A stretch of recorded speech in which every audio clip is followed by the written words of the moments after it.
everyone. Thank you so much for tuning in to WDBJ7 Plus. I'm Michaela Shelton. Happy Thursday. We are almost to the weekend now. Hopefully you've had a good week so far. We really appreciate you being here with us today for our WDBJ7 Plus show. We've got a lot coming up for you today. We're, of course, going to take a look at your First Alert hometown weather forecast in a little bit to see what we can expect for the end of this week and into the weekend. Maybe you have some plans to get out and about this weekend, and we're actually going to also have an exclusive interview about a really cool, fun event coming up in one of our hometowns this Saturday to recognize first responders and show some appreciation to them. Maybe that's an event you might want to check out this weekend. We're also going to take a look at your top local headlines. And that's actually where we're going to start with today. And we begin talking about a fire at a local middle school that happened in Forest after midnight this morning. Crews were greeted by a python as well, believe it or not, once they got the fire under control, according to the Forest Fire Department. Now, this all happened at Forest Middle School, and once crews got there, they say they saw water flowing and a fire from the second floor and smoke that could be seen through the windows. So I am going to show you now the video of this. This is from the Forest Fire Department's Facebook page. Take a look at this. It's pretty crazy.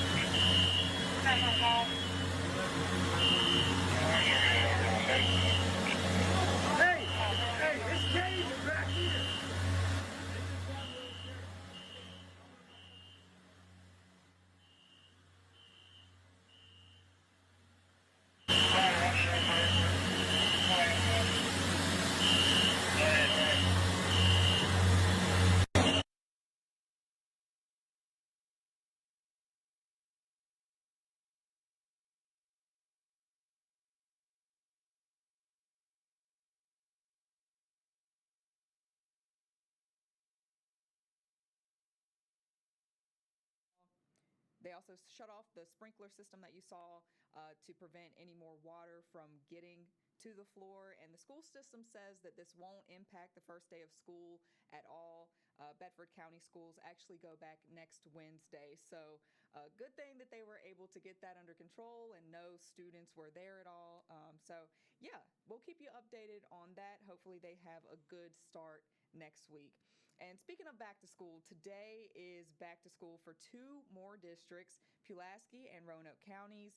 Some elementary students at Roanoke County Public Schools will be walking into a brand new state-of-the-art environment.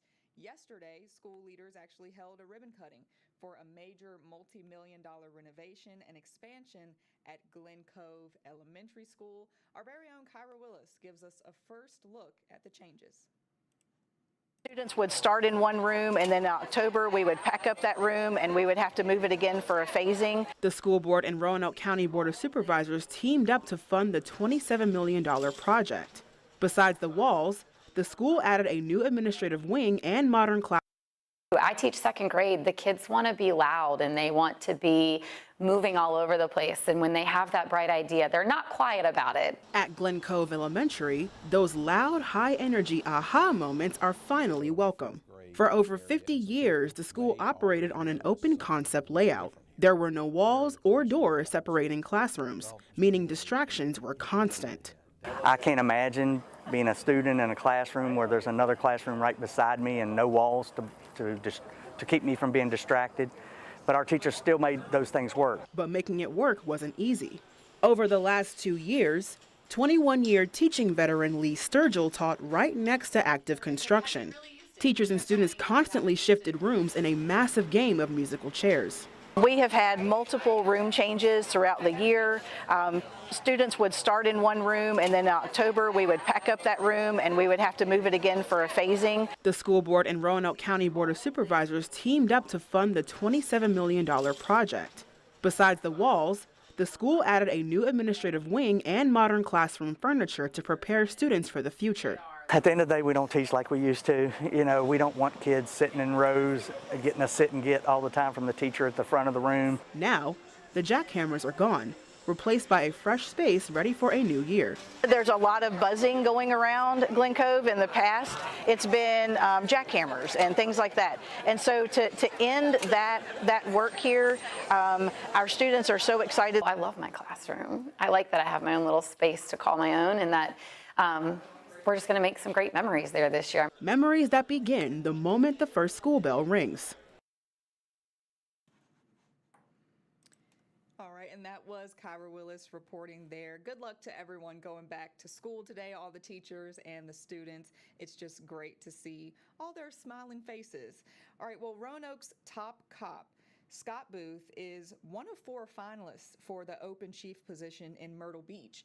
Chief Booth is in South Carolina this week for a meet and greet with the people he may one day serve and protect. Chief Booth has led 2 of our hometown police departments, first in Danville and now in Roanoke. So our very own Austin Hicks has more on what's drawing Chief Booth to the coast and what challenges he might face if he gets the job. Anybody that hires me is going to get changed. Does that make sense? And I'm not trying to scare anybody, but I have become known for a person who is going to change and make better. Change and make better doesn't have to be scary. After leading the Roanoke Police Department for less than 3 years, Scott Booth is eyeing a move to the beach, Myrtle Beach to be exact. That move would put him in charge of policing a destination that draws more than 17 million tourists a year, a massive shift from Roanoke's population of about 99,000. We spoke with our sister station in Myrtle Beach about what that will mean for their next chief. The big thing is really just the tourism. He's going to see millions and millions of tourists come to town every single year, so that's really the big difference. It's an area that's just continuing to grow as people find their way down here, and then it has its fair share of crime. Despite the massive jump in people to police, the core issues Myrtle Beach faces are very similar to what Chief Booth has tackled before. On Tuesday, Booth said his past experience has prepared him to handle that transition. That is an interesting challenge, right? There's 18 million folks that come here a year. You know, Roanoke has some tourists, but not those numbers. I was the chief of the D.C. airports. 47 million people a year go through those airports, so that kind of like indoctrinated me of the importance of dealing with large groups.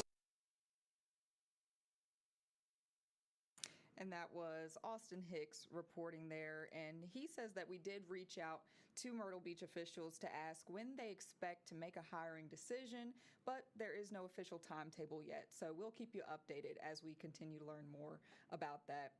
Well, a nationwide issue has taken hold of our hometowns. Neighbors are concerned about the future of data centers, and another group is speaking out.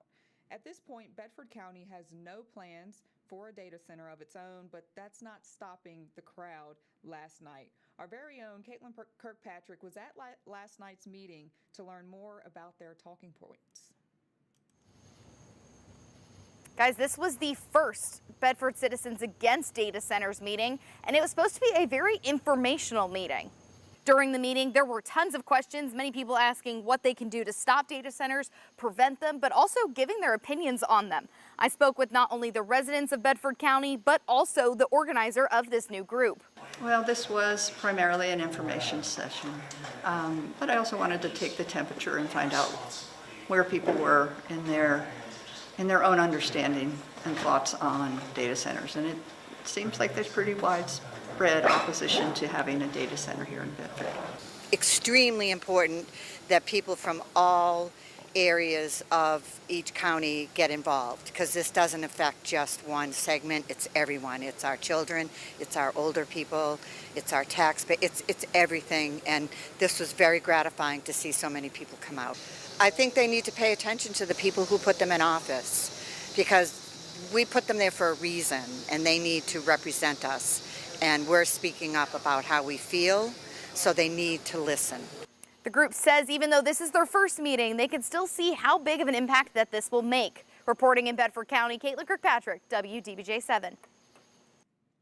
And we're also continuing to cover the impact of Google's planned Botetourt County data center on the area's water supply. The facility plans to draw up to 2 million gallons of water a day from Carbons Cove that could eventually be brought up to 8 million gallons in the future if it gets approval from the Western Virginia Water Authority. Now, the Water Authority says the cove can handle the additional water Google will use despite the ongoing drought. But what does the long-term health of the reservoir look like? Well, our very own Colby Johnson spoke to some outside experts who are concerned about the future of the area's water supply.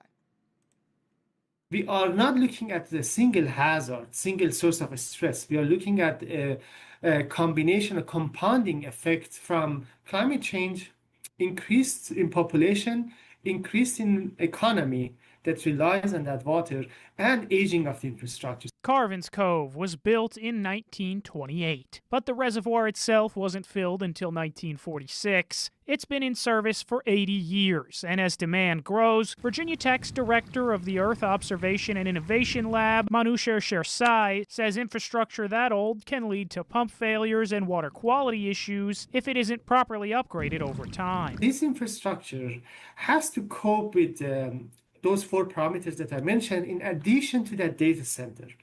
So I don't think that it's impossible to make it work, but it means that we need to do a much better planning and much more investment.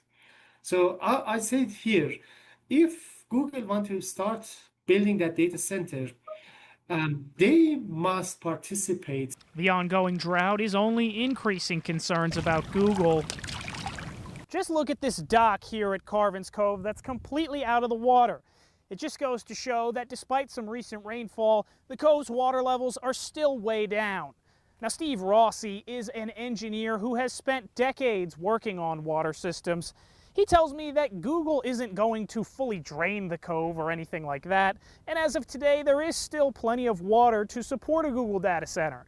However, he says committing that much daily water to an industrial user could really harm the area long term. It's getting tougher and tougher and tougher in the rest of the world, and we'll see it here in the future. Maybe you and I, and not in our lifetime, but it's coming.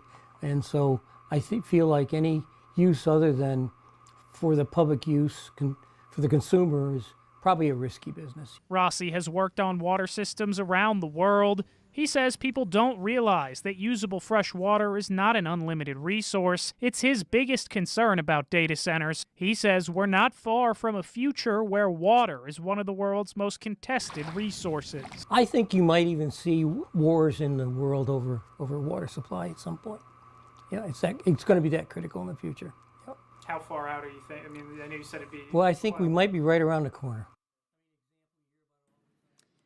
And that was Colby Johnson reporting there. And he says the Western Virginia Water Authority says it has made incremental upgrades to Carvin's Cove infrastructure over the years, including significant upgrades to its water treatment plant and water pumps.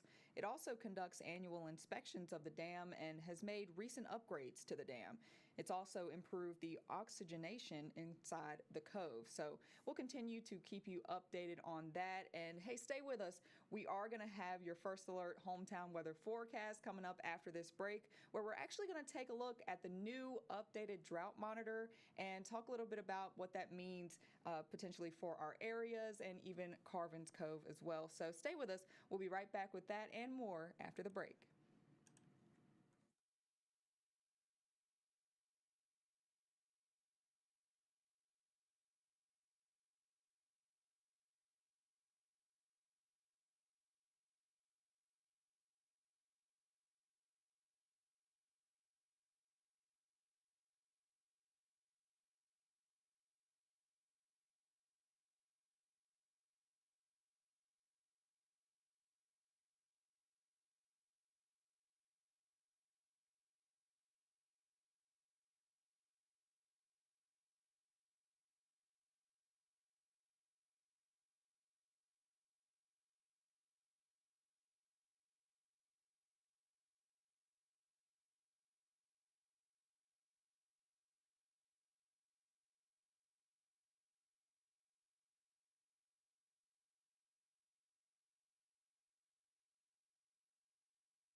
Welcome back to WDBJ7 Plus. We are now joined by our chief meteorologist, Justin Pavic. Justin, happy Thursday. How are we doing today? Hey, doing all right. Kiddos, day 2 here back to school. Yes. So the routine definitely kind of ironed itself out today. Mm-hmm. A little hectic yesterday morning. It's a big transition. So. Right. Yeah. I think it takes time for everybody to get into that same routine. So, but hey, it's been looking good though for this first few days back to school. So I'm sure they're enjoying that, getting onto the bus without any rain or playtime and stuff like that. So. Key, right? Yes, exactly. But yeah, we've got an exciting thing to show. We've got the new drought monitor today that's been released. How are we looking? I know we've had a lot of rain over, the last few weeks, really. So what are we kind of looking like as far as our drought goes? Yeah, vast improvement here westbound throughout the New River Valley. Some improvement again toward the south side. We still have a ways to go there toward Danville and say towards South Boston. And also some improvement out east, say from Rockbridge County toward Lynchburg, and then southbound as well toward Chatham and Gretna. So the areas that have seen the most rain, roughly kind of draw a line there right along 220 and then work your way off toward the west. Now, this would be from data that was released Tuesday morning. So we've seen a lot of rain the last couple of days, but there have been a few showers around. So could even see a little more improvement here with the next drought monitor that comes out next Thursday. So here's that week-by-week comparison. Last week on the left, today's on the right. You can definitely see the elimination there almost of all the red, and that's definitely some good news. But still severe drought, so we've got a ways to go. We're still in the hole here toward a Danville by roughly about 10 inches on the year, but we're only down now around 2 inches.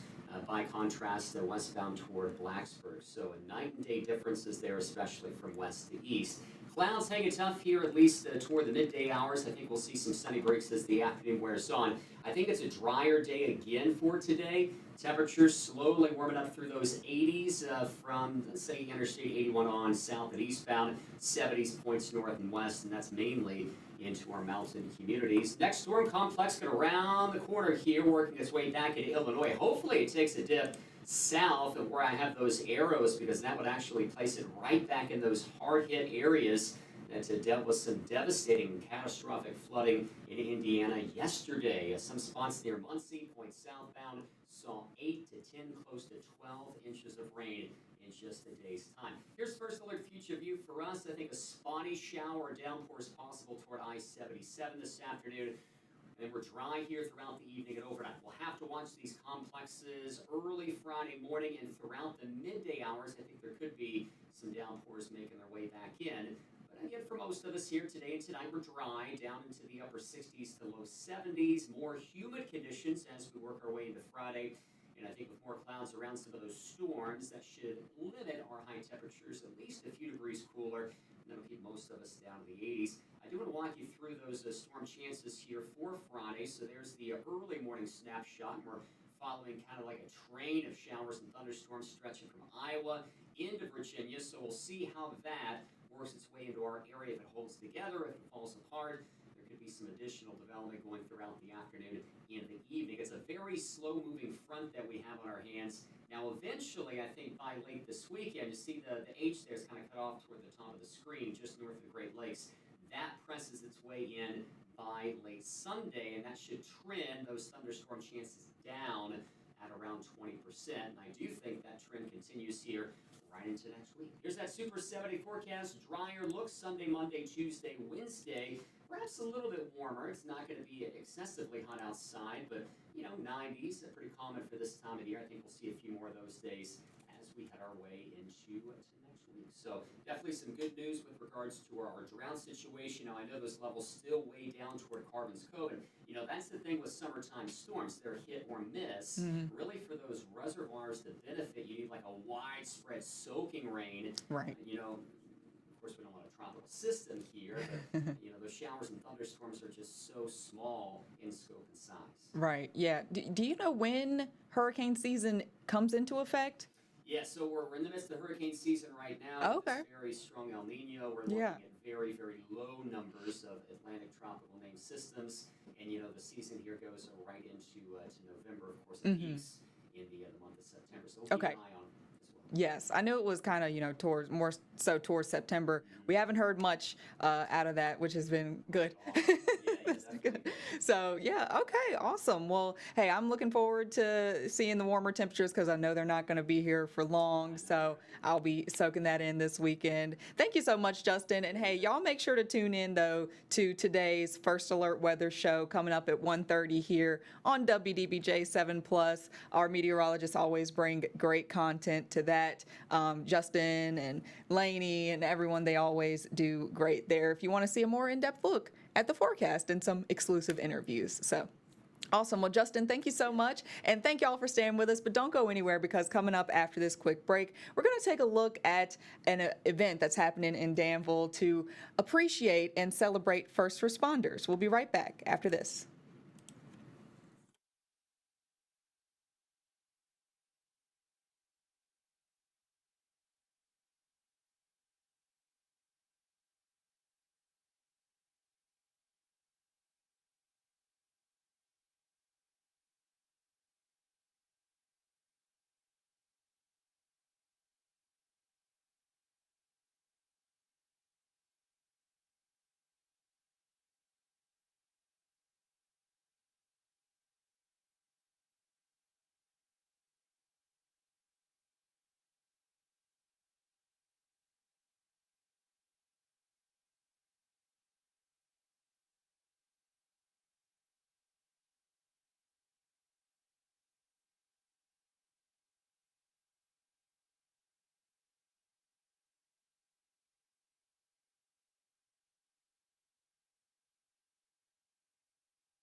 Welcome back to WDBJ7 Plus. Thank you so much for staying with us. We are now joined by Linda Baldwin. Linda, thank you so much for being here with us today.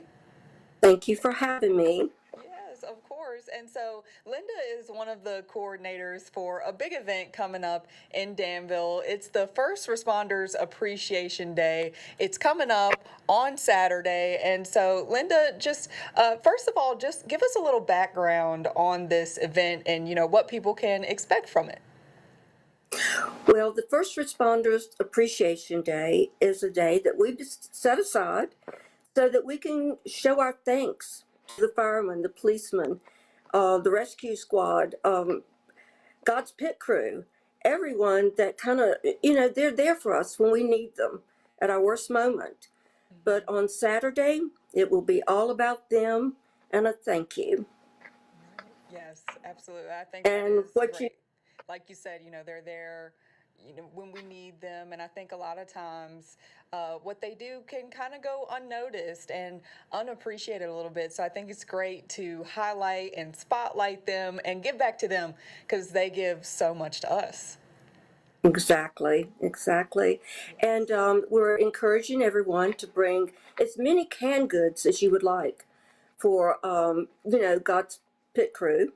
And because the more canned goods you bring, the more entries that you'll have to win prizes throughout the event. And we've got some good stuff. So it should be an exciting day. We've got certificates for all of the first responders. There's free hot dogs also for all the first responders. And we're going to have all kinds of good food to eat, popcorn, ices, hot dogs, just you name it, it'll be there. Yes, that sounds wonderful. I know, I'm sure a lot of people are looking forward to that. And I actually have the flyer here that y'all sent us. Again, this is happening on Saturday from 11 a.m. to 2 p.m. This is out in Danville. And like Linda just said, you can bring canned goods, and it looks like it says you can be eligible for prizes given out at the event. So that's exciting. And yeah, so how long have y'all been doing this event? This will be the first time, but we'd like to make it an annual event. We really would. And also we'll have music, and there'll be a lot of really nice people there to meet from the city of Danville and Pittsylvania County. This is like a joint effort from Danville and Pittsylvania County. So there'll also be rescue vehicles and community people to meet from the county as well as the city.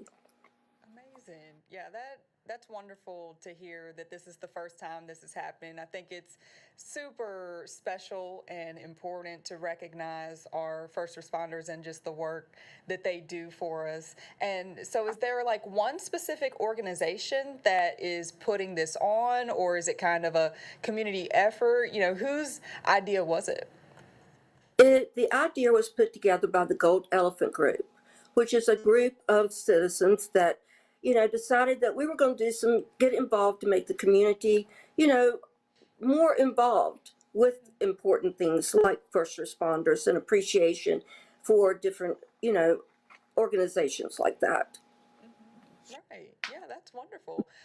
And so what else can people expect? I think you mentioned seeing the vehicles there too. What else is on the menu for this event? Well, we will have a special ceremony with an honor guard, and you can expect to have the community come together, and it'll be a special day to say thank you to all of the important first responders in our life, and just a moment to give back to them. And I think you'll have a lot of fun too. And the most important thing I think throughout the day is just to remember that we're there to have fun and say thank you. Right. Absolutely. And kind of talk about the importance of recognizing our first responders and, showing appreciation to them in this way. Well, we all call first responders whenever we need them and we're in trouble. But you don't really get to talk to them when you're not in trouble and you don't need them. And this is the perfect opportunity to say thank you for what you do. We appreciate you so much, and thank you for being there. Right. Absolutely. And this is a free event too, right? It is a free event, and it's going to be held across from the DMV in Danville. If you head to the DMV in Danville, you'll find us. You'll see all the emergency vehicles and all the tents with all the activities that will be there. And we look forward to seeing everyone on Saturday. Yes, I'm sure this will be a great turnout. The first one, and it seems like, there's going to be already just a lot going on. I see that there's going to be the national anthem performed by Merrick's Brothers, a presentation of colors, and just, a bunch of honorable events happening, and just to celebrate our local heroes. So I think it'll be great. A great event. Hopefully, I think the weather's looking good too, so it'll be great to get outside and just be with community. I think it's so great to see something positive like this happening in one of our hometowns. So exactly. Yeah, the weather is supposed to be really pretty on Saturday. So we're really looking forward to a great day when it's not so hot, the humidity's low, and, you know, we have a great time of community fun together. Absolutely. Well, Linda, thank you so much for coming on and just talking a little bit more about this event, letting people know about it. Was there anything else you wanted to add at all? Oh, just don't miss it. Yes. Don't miss it. Be there. Right. Absolutely. Well, thank you so much. We appreciate you being here with us today. And for those watching, don't go anywhere. We'll be right back with more WDBJ7 Plus after this.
Welcome back. Thanks for staying with us here on WDBJ7 Plus. I'm Michaela Shelton. Okay, we all know from sneaking a bite, replying to a text, and even that ever-growing screen on your dashboard, keeping your full attention on the road, it's not getting any easier. The Virginia DMV says 80% of all crashes are attributed to distracted driving, and soon a new distraction is going to be hitting the market. With Virginia set to open recreational marijuana shops next year, a major question is emerging: are our roads ready? Our very own Ben Wolf was at a distracted driving summit in Blacksburg yesterday, where experts say the state has a critical gap in its toolkit. Whether you're texting, eating, or changing your playlist in the car, distracted driving has been a concern for years. But with Virginia's legalization of recreational marijuana dispensaries set to open next year, experts say a new risk is hitting the road.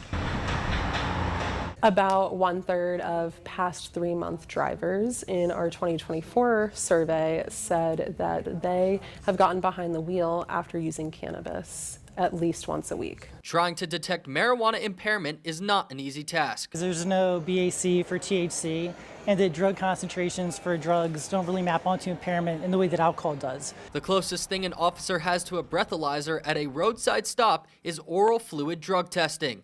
something Virginia and many other states are still working to adopt. Traffic safety researcher Ryan Smith says the state needs to use every tool available to identify impaired drivers. Key to addressing drug impaired driving is making sure we've got all the tools in our toolkit available to address the harms that we're seeing. It's new technologies such as oral fluid testing. It's law enforcement and the trainings that we talked about, better training for judges and prosecutors, education for the public so they know the risks. The Cannabis Control Authority has already started campaigns like this one to keep marijuana users off the road ahead of the recreational marketplace opening next year. The single most thing that we can all do is educate ourselves on the impacts of driving under the influence of marijuana. Not only is it illegal to do so, but it puts yourself, your passengers, and others on the road at risk. And that was Ben Wolf reporting there. And he says before those 350 shops open next year, Virginia will continue looking for ways to identify drivers under the influence of cannabis. A link to the Cannabis Control Authority's safe driving resources are available over on our website, WDBJ7.com. All right, well, as we continue our rural health care coverage, one of our hometowns is getting ready to host a vital resource for our South Side communities.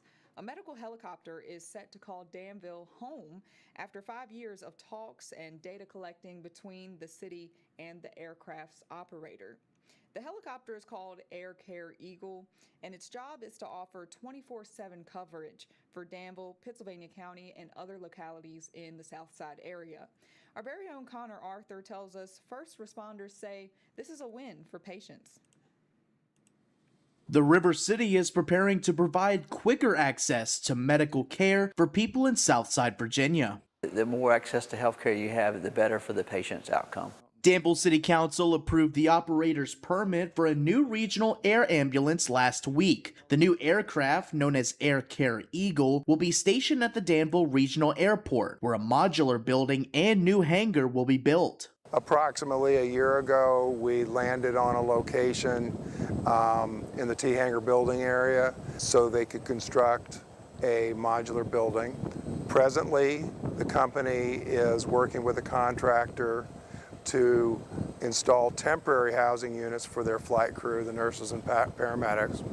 And once utility connections are brought to the site, then they'll be able to access the modular building. Air Methods, with partnership with HCA Virginia, which owns the Lewis Gale Regional Health System, will be in charge of operations. Shane Dwyer with Lewis Gale provided a statement to WDBJ7 discussing Danville's medical expansion, adding, quote, "The service will provide local EMS agencies with another option to transport critically ill and injured patients, including to the Level 2 Trauma Center at Lewis Gale Medical Center in Salem." The Danville Life-Saving Crew says they've already started training with the helicopter's new team. There are people that's working to come here, that's going to be staffing the helicopter here, of already riding with our teams to integrate, to make sure they understand how our team works and their team works. Because, you know, we've got 13 ambulances in 3 different buildings and 6 quick response vehicles. They've got one helicopter. So we're going to be working with them a lot to make sure that we provide the resources to them. The helicopter is projected to be stationed in the city in September, with the airport's new modular building set to be finished in the spring of 2027. Reporting in Danville, Connor Arthur, WDBJ7.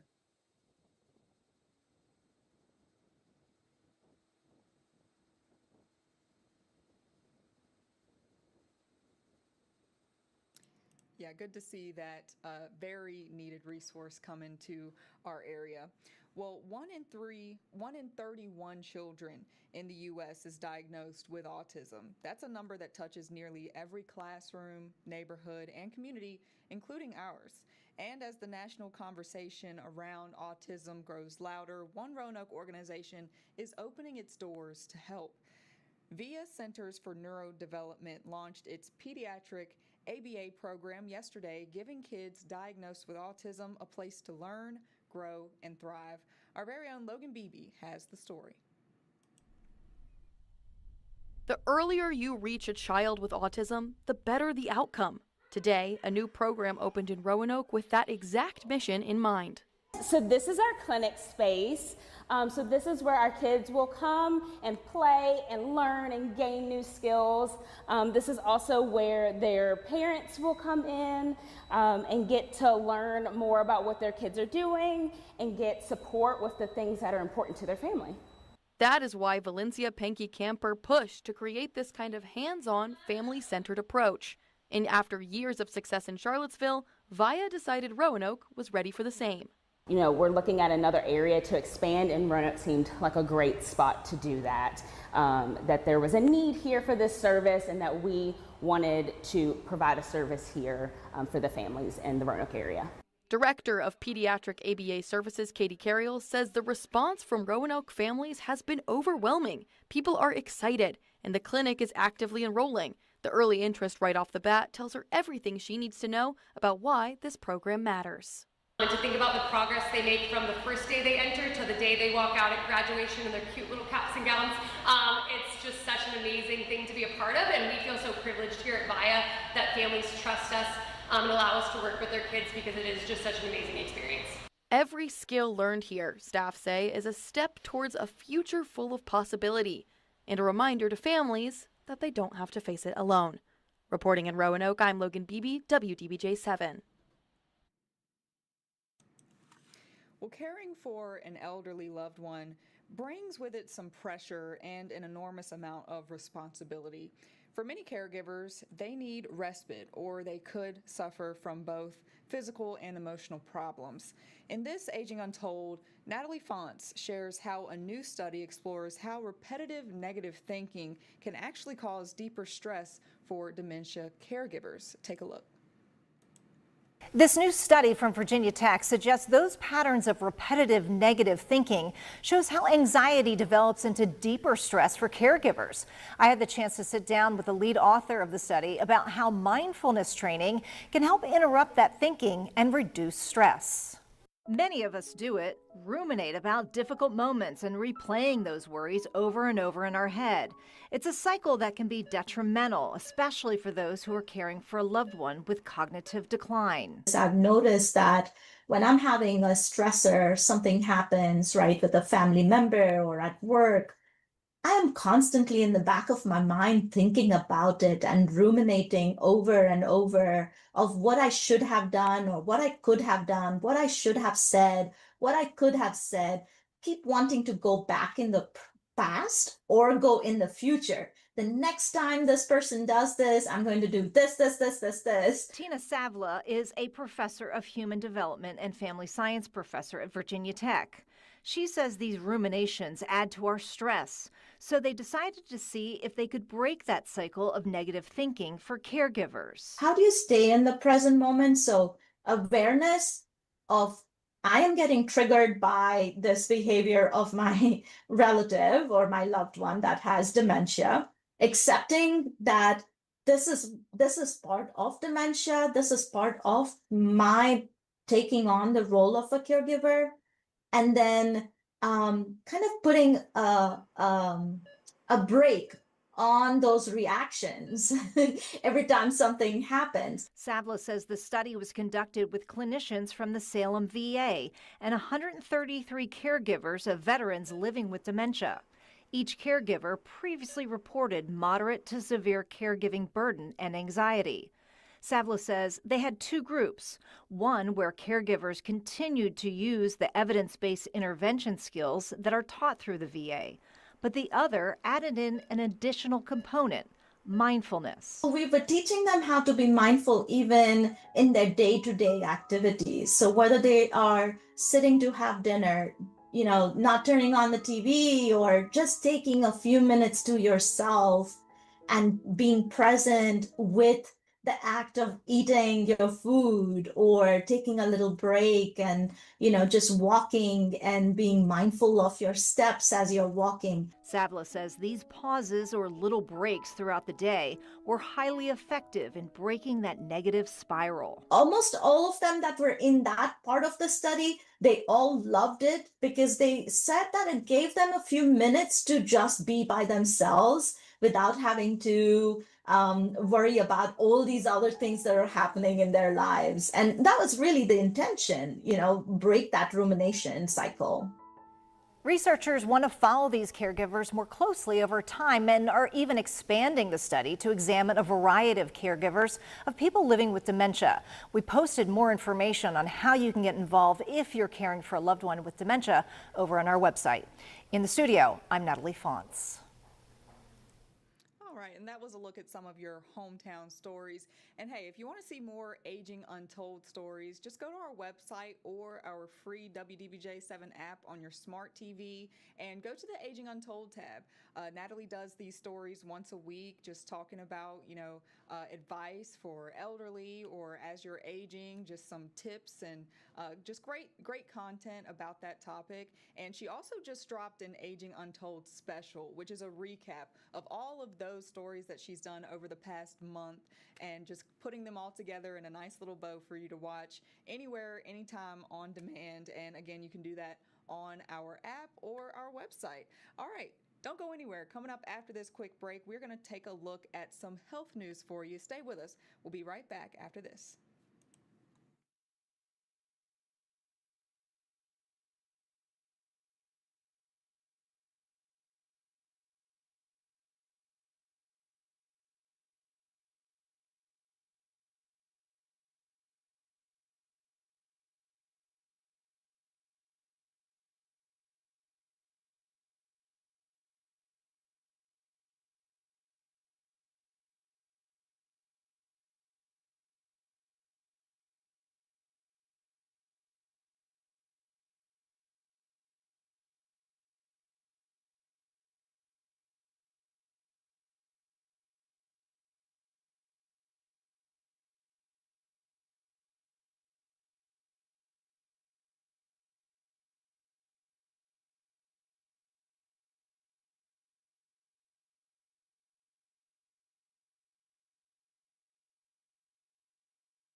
Welcome back. Thanks for staying with us here on WDBJ7 Plus. We're going to take a look at some health news for you now.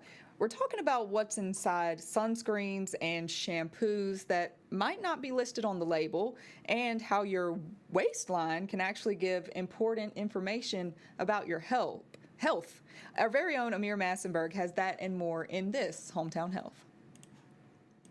Here are your Hometown Health headlines. A person's abdominal fat may be a better indicator of their risk for cardiovascular disease rather than their body mass index. A study published by the American College of Cardiology found that BMI alone can lead to someone's cardiovascular disease risk being misclassified. The study's authors say by measuring patients' waist circumference or waist-to-hip ratio, doctors can get a better sense of their risk. And new research suggests many common everyday products don't disclose the chemicals they contain.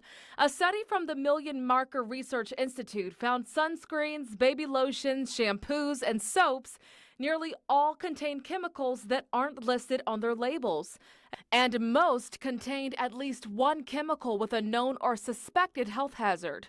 Researchers say even some products labeled chemical-free contained harmful chemicals. And most adults want to prioritize their brain health earlier in life, but don't know how. An Ohio State University survey found 60% of Americans believe brain health habits should start before the age of 40. Neurologists say that's the perfect time to start habits that improve your brain health, such as exercising often, getting enough sleep, and a Mediterranean diet, including fruits, vegetables, and lean proteins.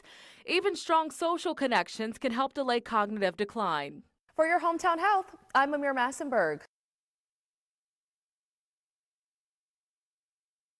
All right, and that was a look at some of your Hometown Health headlines. Thank y'all so much for being here with us today on WDBJ7 Plus. We've got a lot more, though, for you tomorrow. We are here live every weekday at 11 a.m., bringing you your top local headlines, your weather, and exclusive interviews. So make sure to check us out. And you can also watch this on demand, though, if you can't watch it live. Just download our free WDBJ7 app on your smart TV, your Roku, Fire TV, Samsung, Vizio, most newer TVs nowadays. They have it, and it's for free, y'all. That's the best part. I don't know of many streaming platforms anymore nowadays that are completely free, no subscription needed, and you're going to get all of our content right there. We are streaming something 24/7 on our Plus stream. Like we mentioned earlier in the show, we've got our First Alert Hometown Weather Show that comes on every day at 1:30. Our meteorologists come together and put a lot of great weather content, but they also expand and do, science. They go to the local state parks and bring you that content. We've also got our Hometown Sports Huddle that comes on at 6:30 p.m. every weekday. The guys get together. It's kind of podcast style where they just talk sports from local, national level. It's really great. Check that out if you haven't. But again, all of this can be seen on demand too on our app, on our website. So yeah, lots happening here on Plus. If you have any ideas, send us an email, news@wdbj7.com, or you can shoot us a message on Facebook, whatever might be easiest for you. We love hearing from our viewers. We want to kind of design this and cater to y'all, bring you what you want to see. And yeah, we've got a lot happening here. I'm loving just seeing how it evolves and expands over time. But hey, make sure to stay tuned here with us on Plus, because in just a few minutes, we've got our noon show coming up. They're going to break down the top national headlines and any breaking news we may have had and all that good stuff. So yeah, thank y'all so much for being here with us today. I hope you have a great rest of your Thursday, and I'll see y'all back here tomorrow at 11 a.m. Thanks for watching.